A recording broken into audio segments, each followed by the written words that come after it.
Section 1. You will hear a conversation between an agent from City House Services and a customer who wants to have her house cleaned. First, you have some time to look at questions 1 to 4.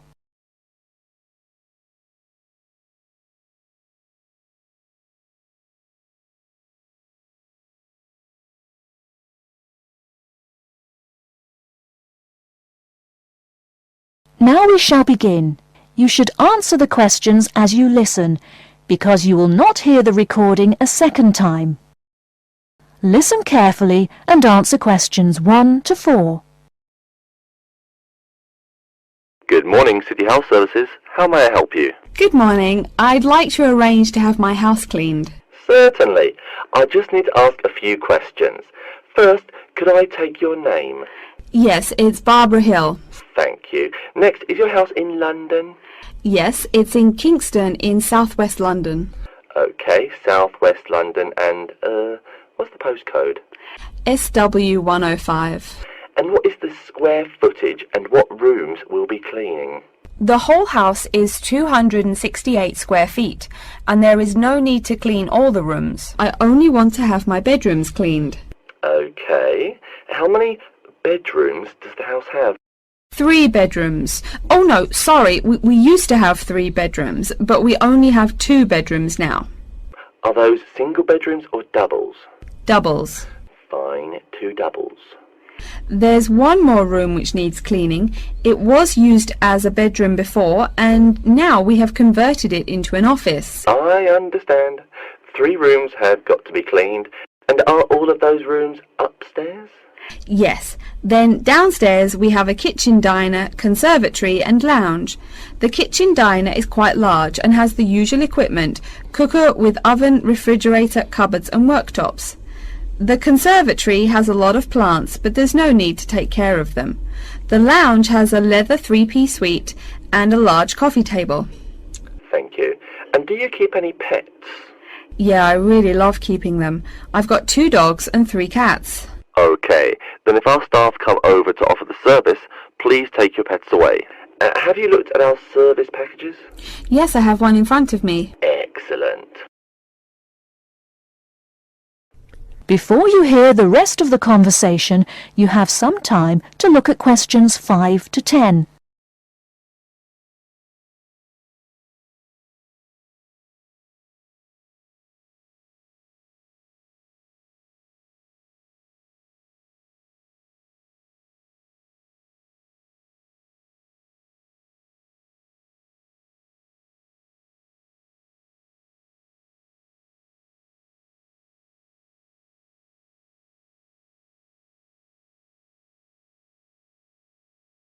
Now listen and answer questions 5 to 10.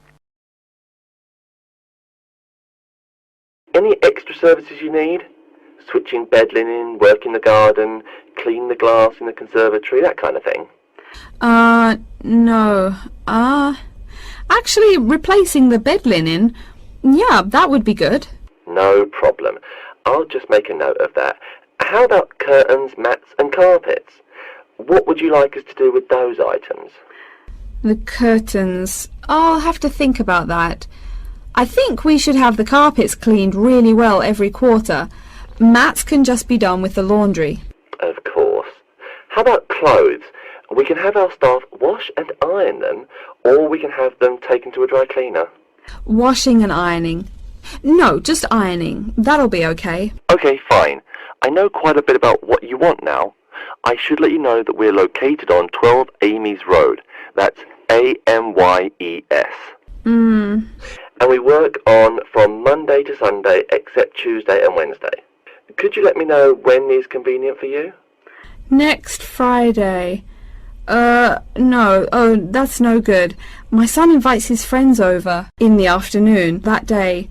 Perhaps next Thursday or next Saturday? Let me check. Okay, next Thursday. When is it convenient for us to come over and provide the service? Is it okay if we come in the morning? Or we may come in the afternoon. It depends on your schedule. I'm okay with any time. Just give me a call to let me know you're coming before you arrive. Sure we will. By the way, how long will it take for the service? We usually work 1 to 3 hours for house cleaning, and the work will take 3 hours at most. And of course, if it takes more than 3 hours, you should pay extra for it. Fine. So, let me just do some calculations. That is the end of section 1. You now have half a minute to check your answers.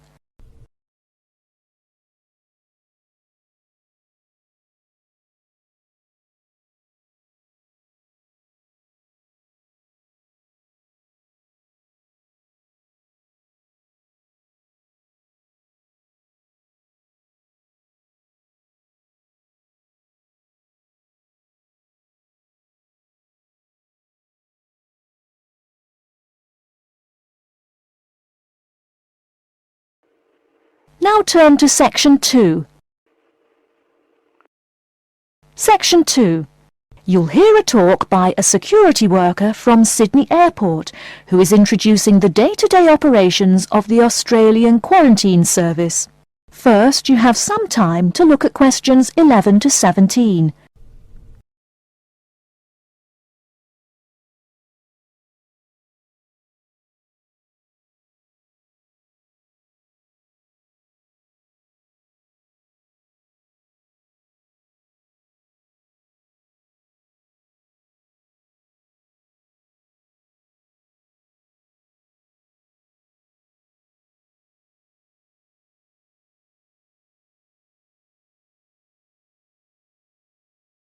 Now, listen carefully and answer questions 11 to 17.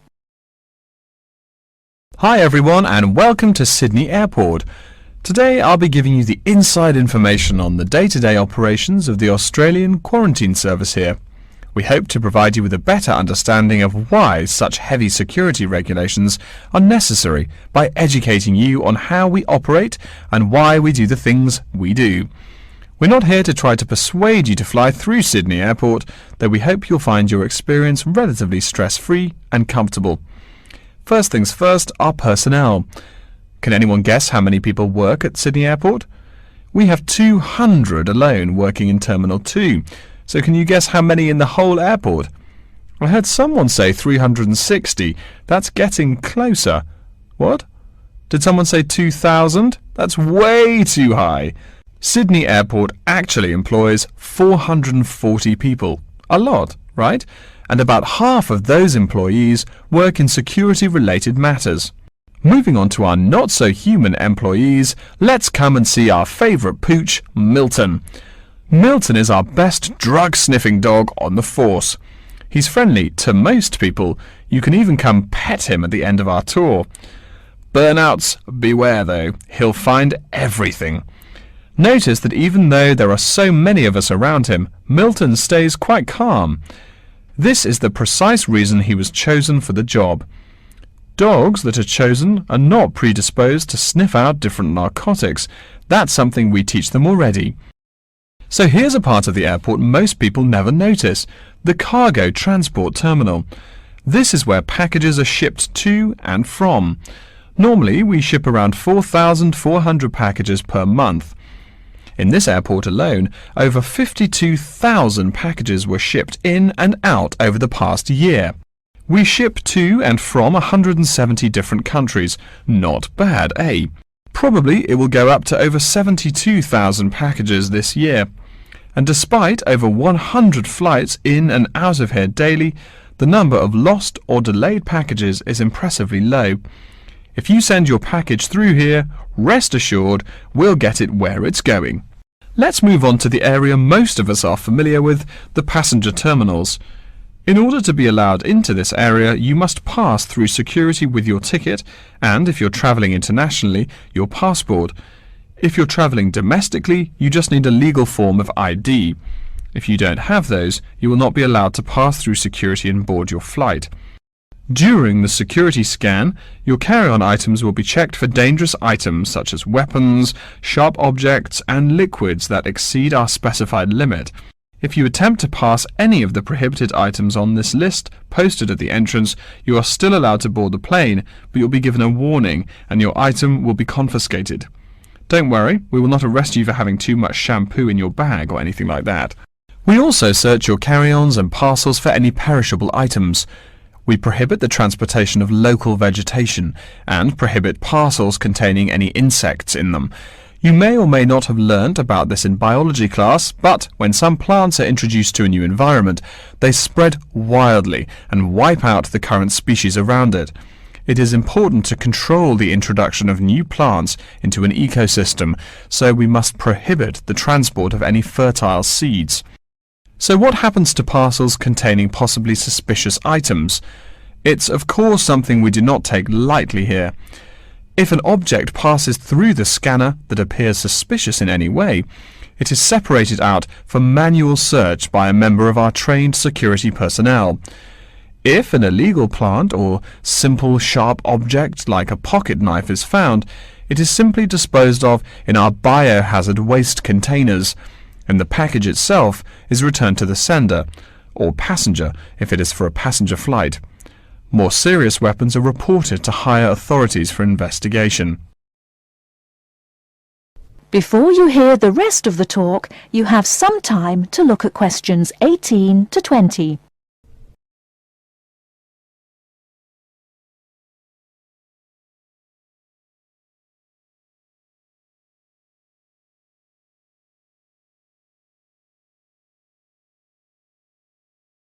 Now listen and answer questions 18 to 20. As far as parcel security, the material of the parcel is important. For shipped goods, the most common material used and the most widely accepted is paper. Make sure it is packed sturdy enough with no rips or tears. We've definitely had packages rip open before due to haphazard packing. A more common problem, though, is the package labels. When an item does not make it to the right place, this is the most common reason. The label may not be in the right place or marked clearly enough.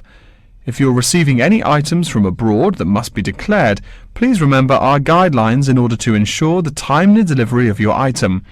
Make sure it is packed correctly, and we ask that you notify customs between 2 and 10 days within the item's scheduled arrival date. OK, before we move on, are there any questions? That is the end of section 2. You now have half a minute to check your answers.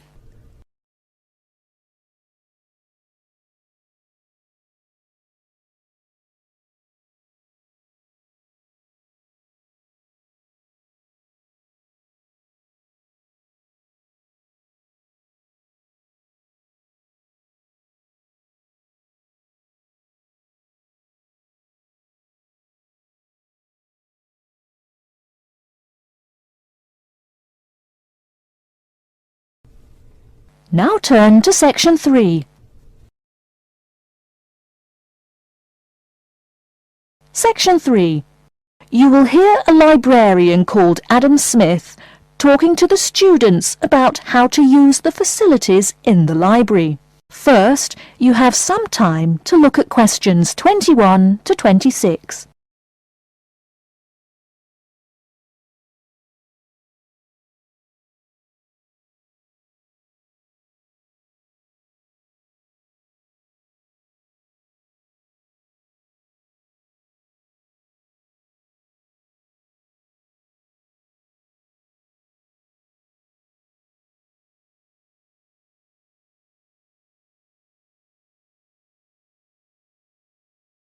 Now listen carefully and answer questions 21 to 26. Welcome. Please come in and gather over here around the tables. My name is Adam Smith, and I'm the librarian here. I'll show you around today and explain how to use these facilities. Hopefully, when I'm done with it, you'll know the ropes. And please feel free to let me know of any questions or concerns that you may have. Now we're at the gate of the library. Upon entering into the door, you'll find that the restrooms are on your left-hand side, and opposite them is a photocopy room. Many of you are wondering about the check-in and check-out process. What you have to do is go to the circulation desk, which is to the east of the photocopy room.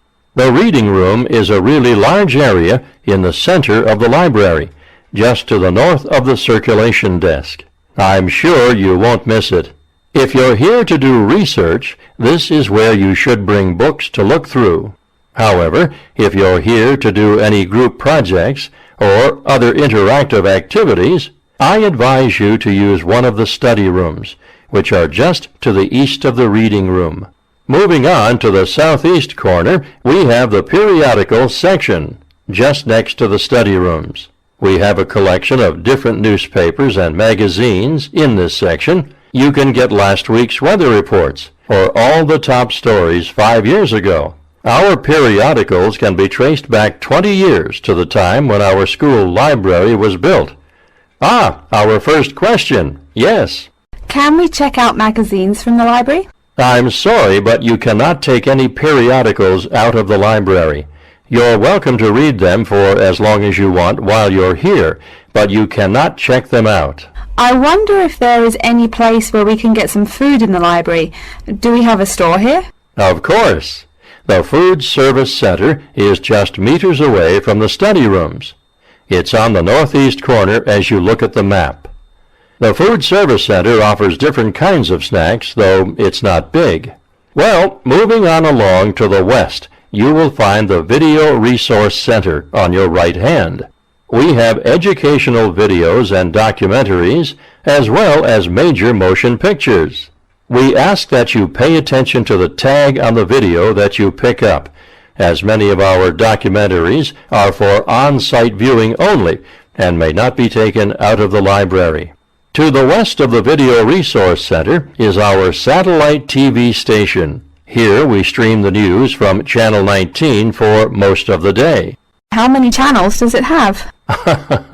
It does have nearly 200 channels, but we generally will give top priority to channels with some big events, like presidential addresses or other breaking news. During the coverage of the presidential debate, students will take a break from studying and flock to watch it. Last, but perhaps most important, is the inquiry desk. It's just on the left-hand side when you walk into the library, so it's impossible to miss it. If you have any questions about how to use equipment or where to find something, come and ask the assistant. Don't be shy, because that's what they're here for. Before you hear the rest of the talk, you have some time to look at questions 27 to 30.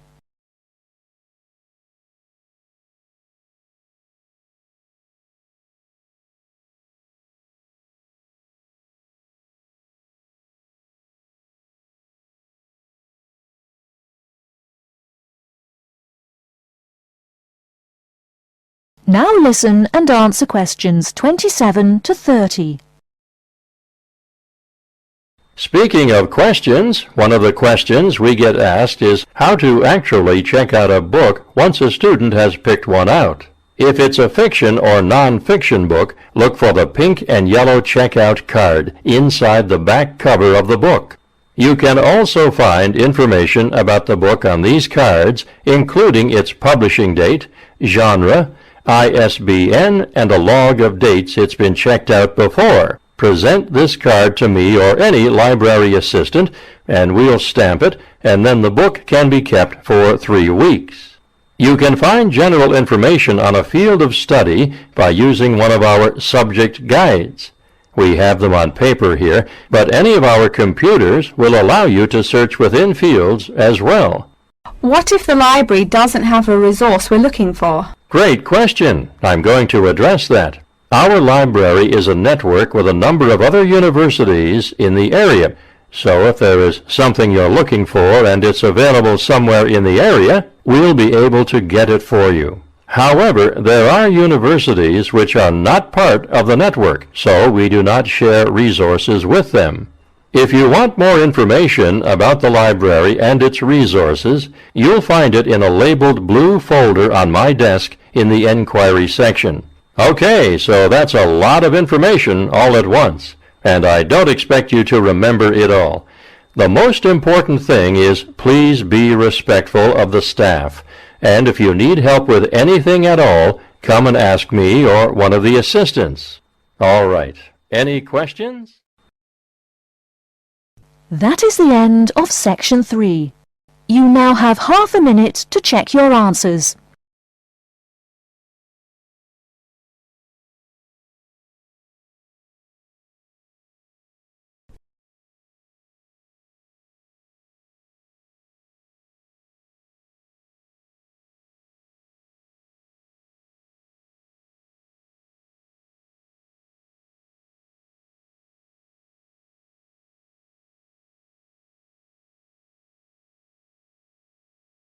Now turn to section 4. Section 4. You will hear a lecture about Crocodylus niloticus and its living habits. First, you have some time to look at questions 31 to 40.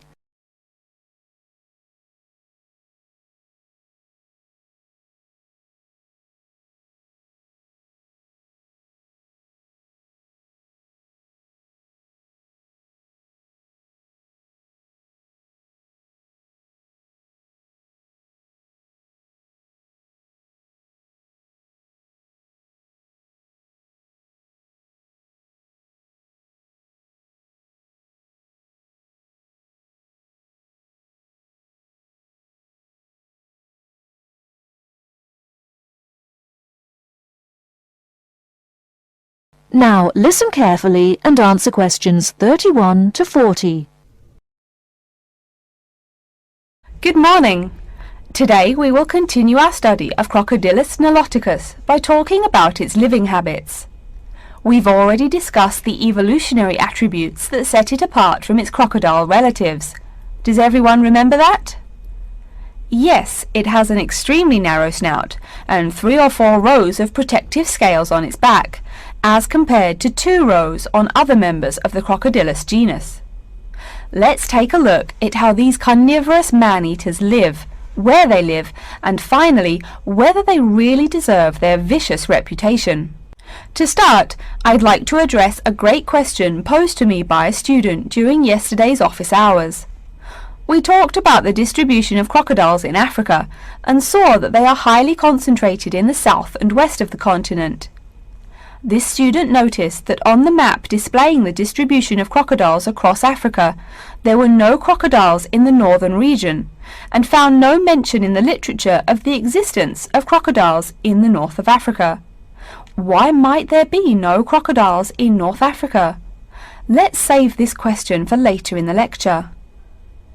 To find out more about the social habits of the African crocodile, one researcher named Tara Shine of the University of Ulster in Northern Ireland conducted a survey of the wetlands in Mauritania and received reports of 46 crocodiles living in one group, or float as we say when referring to crocodiles, though the usual number is a little less than half of that.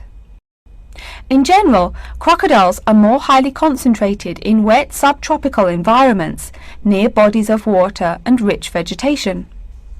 While South American crocodiles thrive in cool rainforests, the African crocodile is more equipped for heat. Though they can survive at the hot temperatures found in some deserts, they are not equipped to handle dry climates, and thus cannot survive in places like the Sahara Desert of North Africa.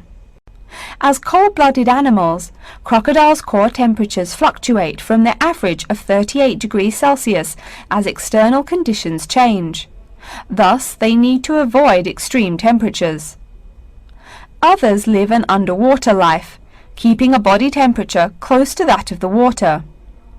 As their own unique method of regulating their body temperatures, some African crocodiles have made dens by digging holes in the ground to provide themselves with a cool, dark place to retreat from the hot African sun. Speaking of the hot African sun, let's go back to the question asked at the beginning of the lecture. We know that there used to be crocodiles in northern Africa, yet today there are none. What are some possible explanations for this? Some students have suggested that the African crocodile has evolved from a desert creature into a wetland creature, thus causing them to migrate south for more appropriate conditions. Others presume that the crocodile was hunted out of northern Africa by a fiercer predator. While these are intelligent guesses, the real story is a little bit different. The key to this migration is that the Sahara Desert did not always cover the north of Africa. About 8,000 years ago, the land was fertile wetlands, perfect for breeding crocodiles. Over time, though, the area dried out and the wetland slowly turned to desert, leading the African crocodile to migrate south to the marshlands they call home today. Some crocodiles did, however, adapt to living in dry conditions. In Mauritania, some crocodiles have learned to survive in an area where they can go up to 8 months with no water, by spending the driest of times in what's called a torpor, or short period of hibernation. To utilize every bit of rainfall, these desert crocodiles dig underground caves that collect runoff, thus staying cool and hydrated. During the mating period in November and December, males attract females to their viciously protected territory through a number of behaviors that range from snapping their jaws all the way to sending infrasonic pulses through the water. Afterwards, the female digs a hole up to 60 centimeters in depth to store the eggs for an 80-day incubation period. The female protects these eggs during the period, and sometimes even helps crack the eggs with her snout at the end. These teeth-gnashing carnivores are softer than we think. Although these vicious creatures have attacked humans on a few occasions, the residents are not afraid of them. In fact, they show a great deal of reverence towards these wondrous creatures. Some say that crocodiles bring water to their habitat, so if they leave, they will bring the water with them. Obviously this is not true, but it demonstrates the admiration the inhabiting people have for crocodiles. Generally, crocodiles do not predate on humans. They attack when humans populate the crocodile's habitat, instilling fear and uneasiness in the crocs. Like any other species, crocodiles are known to attack when feeling fear. There's still a lot more to be discovered about the African crocodile. Researchers want to know more about the population size, how many crocodiles inhabit Africa in all, how they form separate floats, etc. There is still also much to learn about migration patterns and relations to other populations of crocodiles now found in other parts of the world. Next time, we'll examine a few specific case studies of crocodile populations in southern Africa. That is the end of section 4. You now have half a minute to check your answers.